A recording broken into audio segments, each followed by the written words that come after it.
Le week-end le plus chargé de l'année, le chassé-croisé des vacances. Bonjour Fleur Pellerin. Bonjour. Secrétaire d'État chargé du tourisme, du commerce extérieur et des Français de l'étranger. Les vacances, on va en parler, et des ministres aussi. Vous avez 14 jours à 2h30 de Paris avec un portable allumé. J'ai bien résumé les consignes. Vous avez bien résumé les consignes. Ouais. Alors, dans quel état d'esprit vous partez en vacances, Fleur Pellerin?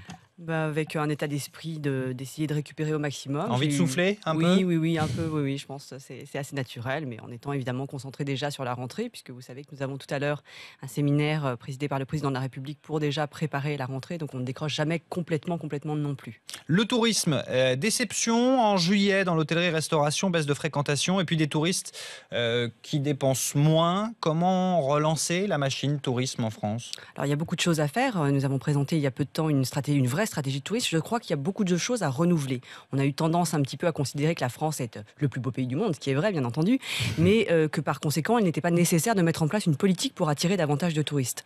Or aujourd'hui il y a des nouveaux touristes qui arrivent. Et quand je dis nouveaux, ce sont des nouvelles classes moyennes qui apparaissent en Chine, au Brésil, dans un certain nombre de pays émergents, qui ne veulent plus voyager de la même façon, en masse, dans des bus, visiter des sites touristiques. Ils veulent faire autre chose. Et donc moi, là, ce que j'essaye de défendre, c'est l'idée d'un tourisme un peu différent, qui s'adapte aux attentes de ces nouveaux touristes, de travailler sur le luxe, le haut de gamme, par exemple, avec l'ouverture des palaces dont on va parler tout à l'heure, la nature, l'écotourisme, la montagne, chercher des thèmes pour faire des choses et proposer aux touristes de faire des choses différentes. Alors on va voir justement les chiffres du tourisme. Concernant la baisse de fréquentation de juillet déjà, est-ce qu'il n'y a pas déjà l'illustration claire et nette du pouvoir d'achat et en plus d'une illustration de ne pas vouloir se lâcher, d'avoir peur dans l'avenir? Peut-être, mais ce sont des chiffres. Moins dans les restaurants. Ce sont des chiffres qui tiennent sans doute à la fréquentation française. Et ce que constatent beaucoup les hôteliers, ce qu'ils me disent en tout cas, c'est que les gens maintenant prennent des décisions de plus en plus à la dernière minute.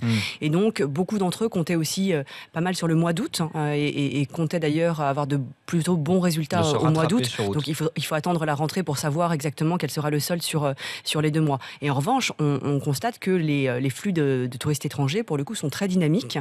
Nous avons fait un certain nombre de progrès en matière de délivrance de visas, par exemple en Chine, où nous avons augmenté les délivrances de visas, nous les avons accélérées, nous les délivrons en 48 heures, et ce sont des réformes qui ont permis de drainer beaucoup plus de touristes vers la France. Donc il y aura sans doute aussi une compensation par l'arrivée de touristes étrangers. Alors on est très en avance sur le chiffre de tourisme, on est loin devant. Première destination mondiale, Absolument. La France, 83 millions de touristes. On est devant l'Espagne, on est devant les États-Unis. Sauf que les touristes, ils restent 2 fois plus longtemps en Espagne que chez nous. Ils dépensent en moyenne 2 000 euros aux États-Unis, 1 000 euros en Espagne et 650 euros en France.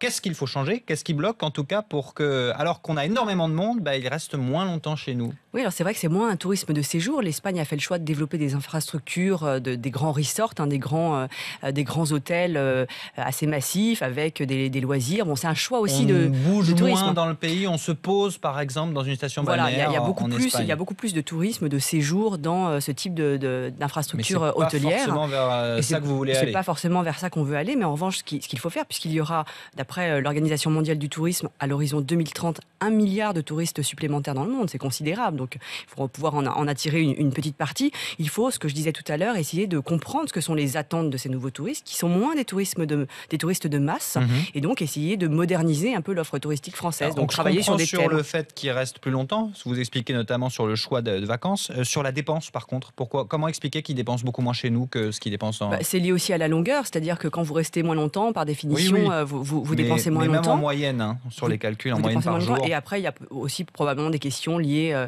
au coût des nuitées, à la restauration, aux dépenses de shopping, etc. Donc il y a un certain nombre de choses sur lesquelles on peut travailler, à la fois pour encourager davantage les achats dans l'artisanat. Enfin, il y a toute une série d'éléments sur lesquels on peut essayer de diriger davantage les touristes vers les lieux où on peut faire des achats. Vous évoquiez le luxe, la France, une offre haut de gamme pour les touristes à fort revenu. Grand coup de ménage dans les palaces parisiens, vous en avez inauguré d'ailleurs. Rénovation massive du Plaza Athénée, ouverture du Peninsula. Je voulais vous poser la question d'abord, le choix de ces palaces. Les propriétaires du Peninsula viennent du Qatar, de Hong Kong. Pour le Plaza Athénée, c'est Brunei, l'Arabie Saoudite, l'Égypte ou Israël. Et là, on a globalement tous les propriétaires des grands palaces parisiens. Est-ce que vous avez ça à l'œil ou est-ce que, au contraire, c'est tout bénef pour la France ? Écoutez, moi, ce que je vois surtout, c'est que ce sont, pour le Péninsula, où je vais me rendre tout à l'heure, pour l'inauguration, c'est effectivement une source de création d'emplois, tout d'abord, hein, 530 CDI. Mhm. CDI, et 600 d'ici à la fin de l'année, donc c'est de la création d'emplois. Ce sont 3000 artisans qui ont été mobilisés pour la restauration de ce bâtiment, qui est un bâtiment historique de la ville de Paris. Il y a des artisans qui ont travaillé également sur les chantiers au château de Versailles, sur des monuments du patrimoine français. Et donc, c'est aussi une mise en valeur des savoir-faire de la France.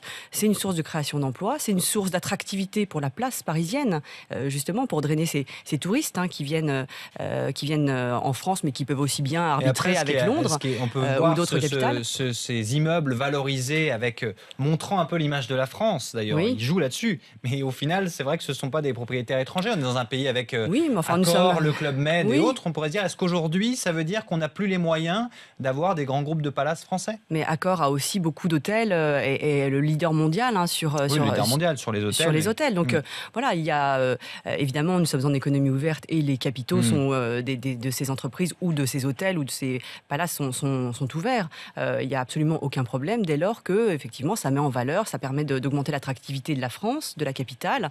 Donc moi, je n'y vois absolument aucune difficulté.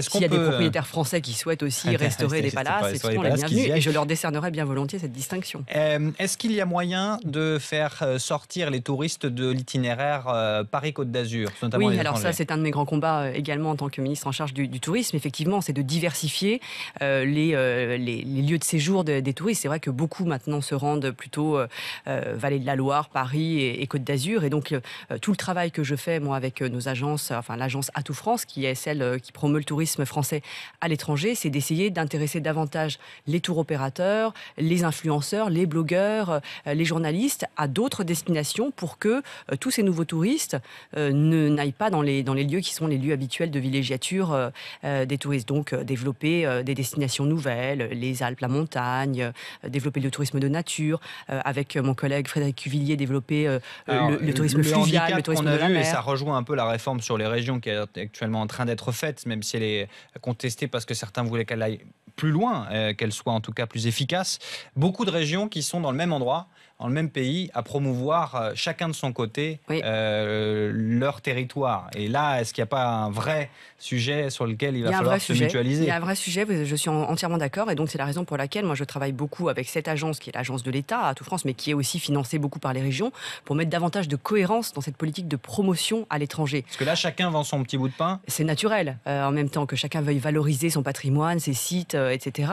Mais c'est vrai qu'il faut de la cohérence, il faut travailler sur ce que j'appelle des marques, entre guillemets. C'est-à-dire que quand vous parlez à un Américain, par exemple, de Provence ou de Midi de la France ou de Côte d'Azur, ça veut dire quelque chose pour lui. Il y a des noms dans notre géographie française qui sont moins évocateurs pour des touristes. Donc il faut travailler avec l'approche marketing d'ailleurs au changement de nom les des régions, puisqu'on veut en fusionner.